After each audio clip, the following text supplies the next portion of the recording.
प्रधानमंत्री जी चुप्पी तोड़ो, मौन तोड़ो। आपने नारा दिया था बेटी बचाओ बेटी पढ़ाओ का। आज वो पीड़िता अगर राजभर जी की बेटी होती तब भी क्या यही मुस्कान होता?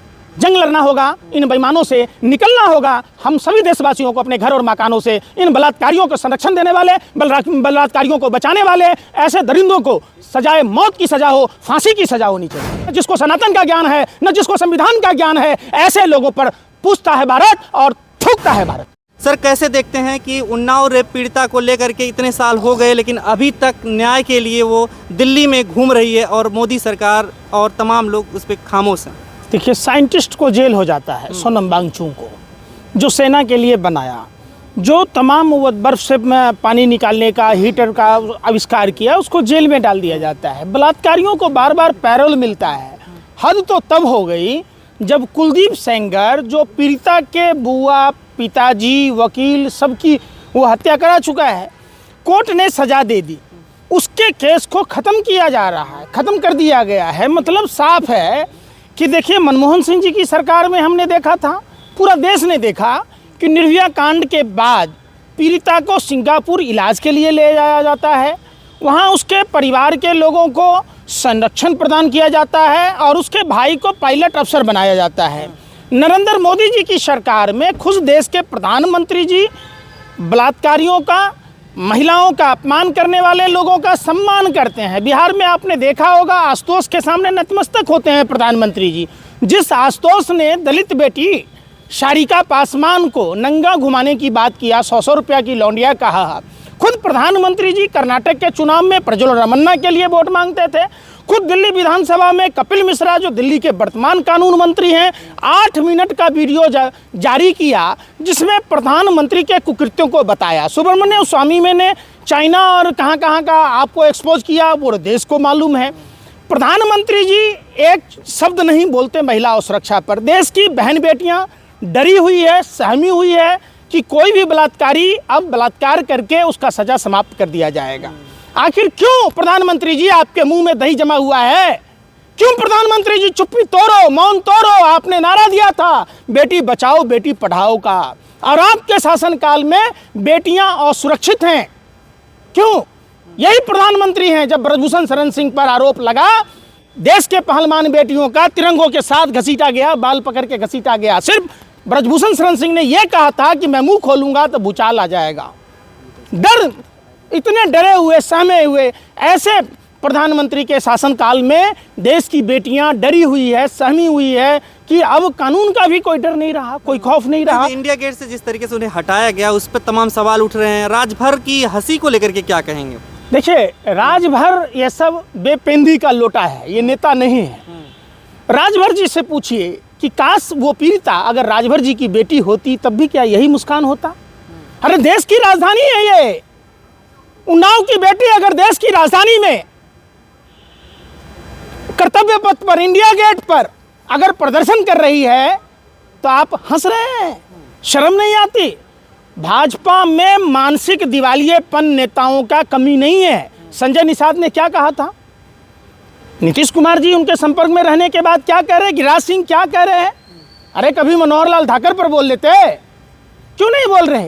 कर्नाटक के वो मंत्री जो मालिश कराकर नौकरी देने की बात कह रहा था, उस पर बोल लेते।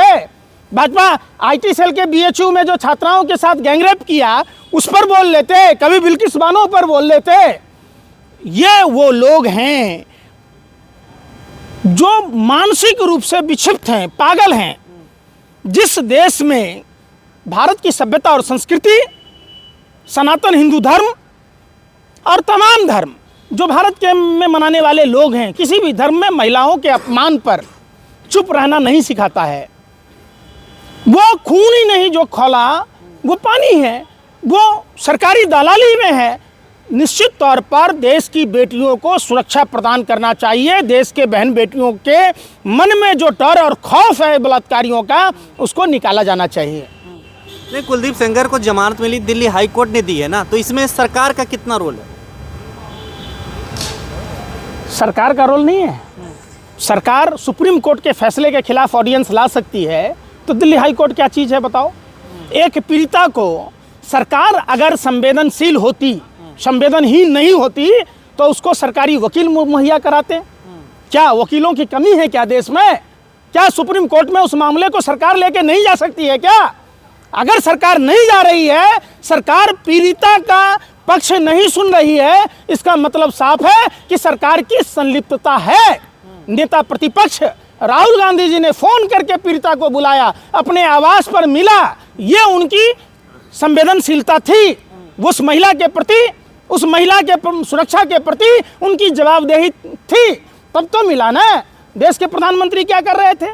देश के गृह मंत्री क्या कर रहे थे? समाज कल्याण मंत्रालय क्या कर रहा था? महिला बाल विकास मंत्रालय क्या कर रहा था? अरे भाई, वो भी हिंदू बेटी है, देश की बेटी है। आपने बिल्किस बानो में क्या किया था?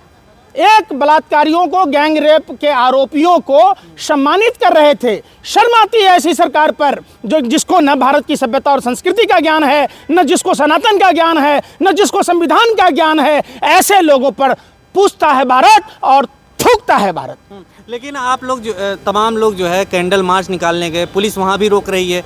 क्या लगता है कि ये लोग ज़्यादा नहीं निकल पा रहे हैं? एक निर्भया था जिसके लिए जो है फांसी हो गई, इसके लिए फांसी की मांग चल रही है। कितना मतलब जायज़ है और क्या फांसी मिल पाएगी? बिल्कुल जायज़ है। हाँ। नाजायज कहाँ से है?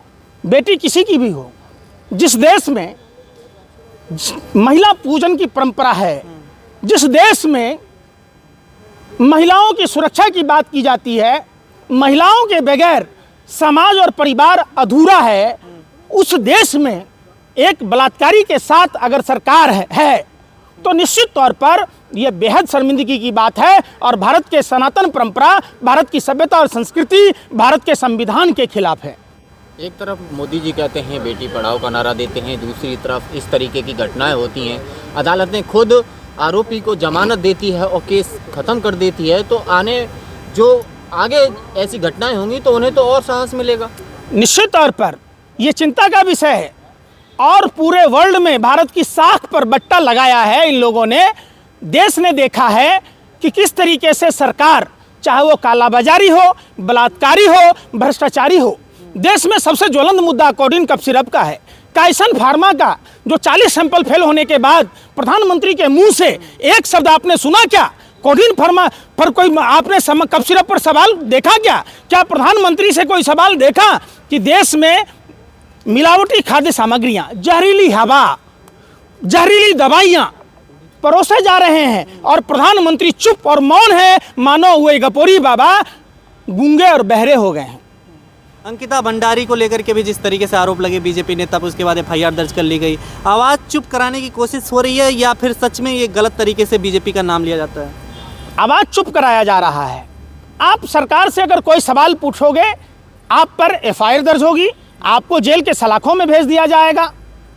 वही सोनम वांगचुक का आपने देखा होगा, जब तक वो सरकार के साथ थी तब तक उसके लिए सब कुछ कर रहा था, उसके बाद उसके कहाँ कहाँ के कनेक्शन ढूंढने लग गए। इन लोगों ने एक आसान सा बात देखा हुआ है कि कोई आदमी अगर आवाज़ उठाता है तो उसको विदेशी शक्तियों के हाथ में मिले हुए बोल देता है, कुछ राष्ट्र विरोधी ताकत घोषित कर देता है। अरे भाई, असली राष्ट्रभक्ति है कि सरकार से आंख में आंख डालकर सवाल करना। यह हमारे पुरखों ने सिखाया है, हमारे पुरखों ने बलिदानी दी है, हमारे पुरखों ने काला पानी की सज़ा सही है, हमारे पुरखों ने आजीवन कारावास की सज़ा सही है, हमारे पुरखों ने फांसी के फंदे को चूमा है, उन्होंने अपनी शहादत देकर देश को आज़ाद कराया। आज वो रो रहे हैं, बिलख रहे हैं, कह रहे कि हमने कैसे भारत बनाया।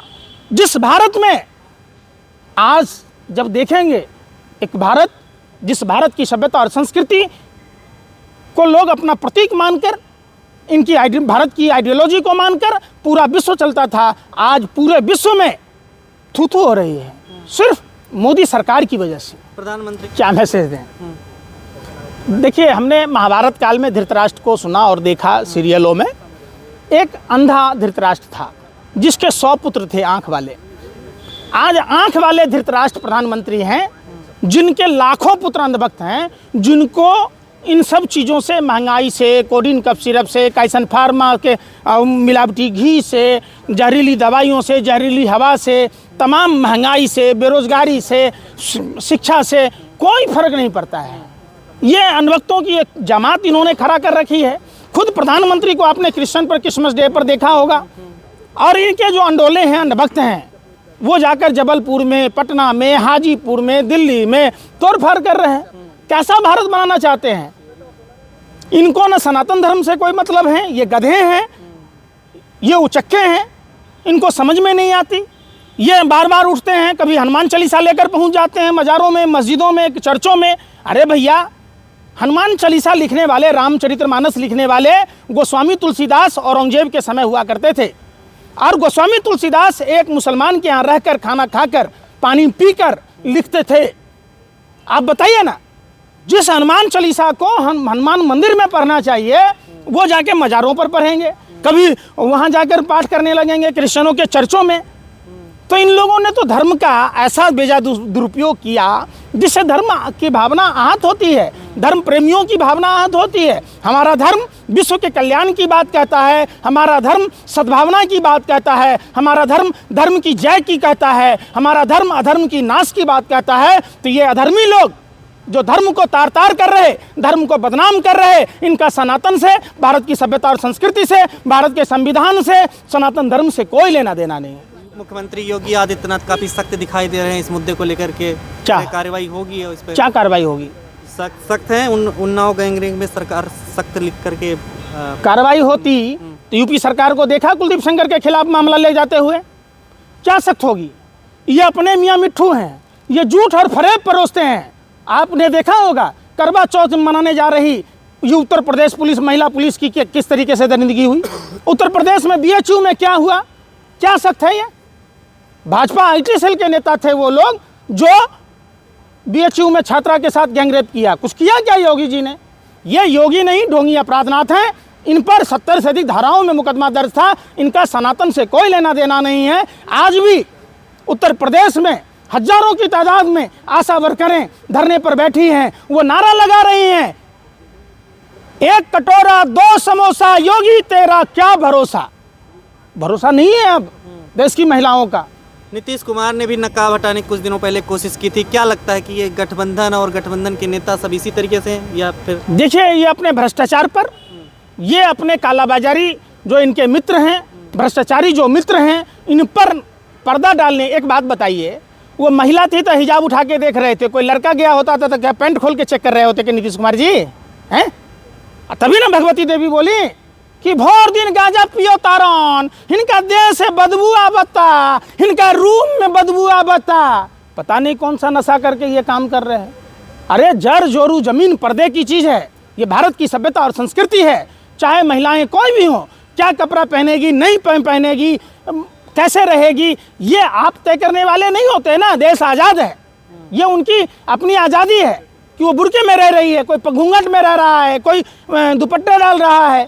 आप चेक करने वाले कौन होते हैं? अब मान लीजिए कोई लड़का गया होता तब नीतीश कुमार जी क्या चेक करते? आप क्या करेंगे अब अंतिम रूप से उन्नाव रेप पीड़िता के लिए आप लोग क्या करने वाले हैं? देखिए, निश्चित तौर पर उन्नाव पीड़िता के समर्थन में, उन देश की तमाम बेटियों के समर्थन में हमेशा से जंग लड़ना होगा, इन बेईमानों से निकलना होगा। हम सभी देशवासियों को अपने घर और मकानों से इन बलात्कारियों को संरक्षण देने वाले, बलात्कारियों को बचाने वाले ऐसे दरिंदों को सजाए मौत की सज़ा हो, फांसी की सज़ा होनी चाहिए।